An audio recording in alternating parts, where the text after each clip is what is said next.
um retorno muito interessante com essa estratégia, fazendo uma parceria com o investidor. A cada 100 mil reais que der de lucro, 50 mil é seu, 50 mil é meu. Com certeza esse é um caminho para tirar o argumento de não sei se é rentável ou não. Ei, não se esquece de curtir o vídeo e se inscrever no canal. Realmente a gente tem muito aluno construindo no médio padrão e se a pessoa construir, se a gente está falando de uma casa com um custo de 500 mil, né, onde ele vai pegar ali 10% para gerenciamento.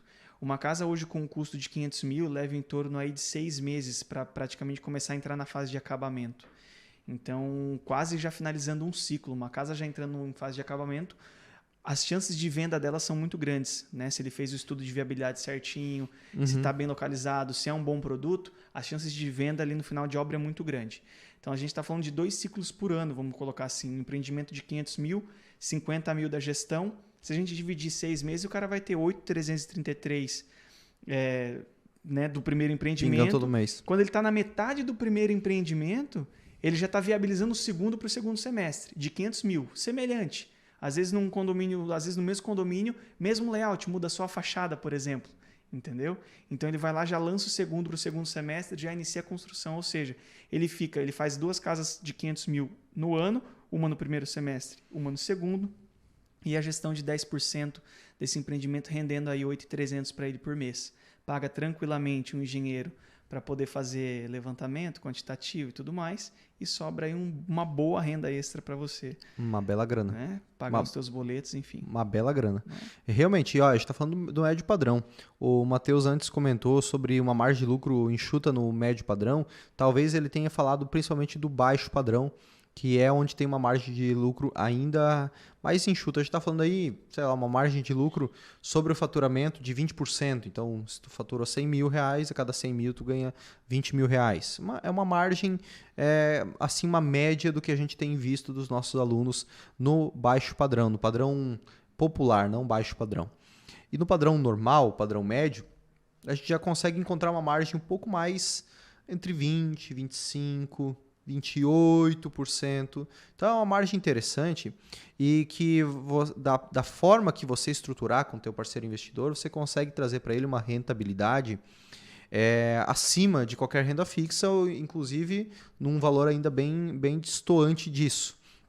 Porque afinal, hoje com uma renda fixa mais alta, esse investidor ele vai pensar 2 vezes antes de entrar no mercado imobiliário. É normal, o governo ele já faz isso para desestimular a produção, o consumo, né? Então é a intenção, galera corre para a renda fixa e para de consumir.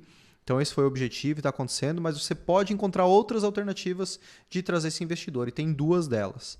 Primeira delas, você pode trazer ele através de um financiamento em nome dele. Através desse financiamento, nós estamos fazendo isso numa casa, o investidor ele vai ter um retorno de 100% sobre o valor que vai sair do bolso dele dentro de 18 meses. Então, é super interessante isso. A gente está falando de imóveis, mais uma vez, de um imóvel que, se tudo der errado, ele tem uma casa lá com uma parcela de um financiamento para pagar. Esse é o pior cenário, ou seja, é um ativo que ele vale 60%, 70%, 80% acima, às vezes até 100% acima do valor que foi gasto para se construir. Então é um retorno muito interessante com essa estratégia, fazendo uma parceria com o investidor até de um ganho meio a meio, né? No lucro, se der a cada 100 mil reais que der de lucro, 50 mil é seu, 50 mil é meu, e dessa forma o investidor consegue ter uma rentabilidade muito, muito interessante. Com certeza esse é um caminho para tirar o argumento de não sei se vale a pena, se é rentável ou não. É um caminho de alavancagem, né? Uma alavancagem extremamente eficiente, porque a taxa de juros do banco continua atrativa para quem empreende principalmente. E além disso, a segunda opção é você, como nós comentamos antes, e só para contextualizar aqui, diminuir a sua participação nos lucros do empreendimento. Então você enxuga o quanto você está querendo ganhar na divisão de lucros, baixa, como eu baixei lá em 2018, para 20%, ao invés de 40%, 50%. Diminui, tá tudo bem, você continua no jogo. Mas eu estou ganhando menos. Cara. A questão é você se manter nesse jogo, você se perpetuar nele, você ganhar know-how, você melhorar processo. Tudo é importante, porque da mesma forma que o mar tem as ondas lá, o pessoal fica remando até pegar a onda você pega de vez em quando, nem toda onda você pega. Só que você tem que continuar remando, você tem que estar no mar. Se tu não estiver no mar, tu não vai pegar onda. Então tem que estar sempre lá, esperando a próxima onda, né? remando em cada uma, porque de tempos em tempos você vai pegar uma boa rentabilidade, uma boa onda, e você não sabe quando ela vem, ninguém sabe quando ela vem especificamente. Então tem que continuar remando, tem que continuar incorporando, continuando construindo, mesmo às vezes com uma margem de lucro menor, mesmo com uma participação menor no ganho do empreendimento. Do chão não passa, né, Léo? Do chão não passa. Do chão não passa. Na pior das hipóteses, você, poxa... Aprende. Mas perder dinheiro, mas tem que errar, mas com força. Com força. Para poder, assim, tem que se esforçar para ter prejuízo, sabe? Sinceramente, tem que se esforçar. Ou ser muito desleixado, sabe? 3 pontos que são extremamente importantes para gerar a liquidez do imóvel. O primeiro deles é a localização, com certeza. A família só vai buscar aquele imóvel em virtude disso, naquele raio de onde ela deseja morar. Então, a localização é super importante. Segundo, o layout, né? A arquitetura da casa, a disposição. Né? Eu falo muito de um case de uma casa na quadra ao lado de onde eu estou construindo a minha, né, para venda, que tem uma escada que ela não deixa a pessoa nem usar a sala de estar nem a de jantar, ferrou com o ambiente. Então vai uma família lá, gosta de toda a casa, gosta da localização, mas putz, essa casa aqui não tem como eu utilizar ela porque ela não dispõe de um ambiente que eu possa fazer uma sala de jantar sem estar embaixo da escada e batendo a cabeça nos degraus.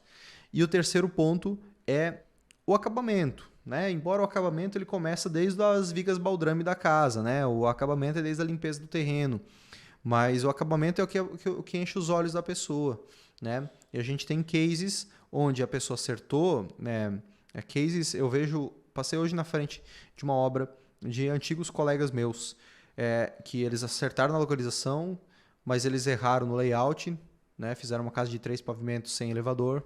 Né? Então, infelizmente, isso não gerou liquidez e um acabamento muito, muito pobre para um padrão extremamente elevado que é Balneário Camboriú. Resultado, faz 1 ano que a casa está lá para vender e não vendeu ainda. Né? Isso é muito interessante. Para quem está nos assistindo, se você tem interesse em saber como definir um produto ideal para justamente não passar por essa situação delicada que essas pessoas estão passando, de realmente não conseguir ter essa liquidez do imóvel, pode até ser um tema que a gente pode trazer aqui no podcast, né, Léo? Como total. Definir o produto ideal para o teu empreendimento. Sim, né? sim. É uma pauta bem interessante, com certeza.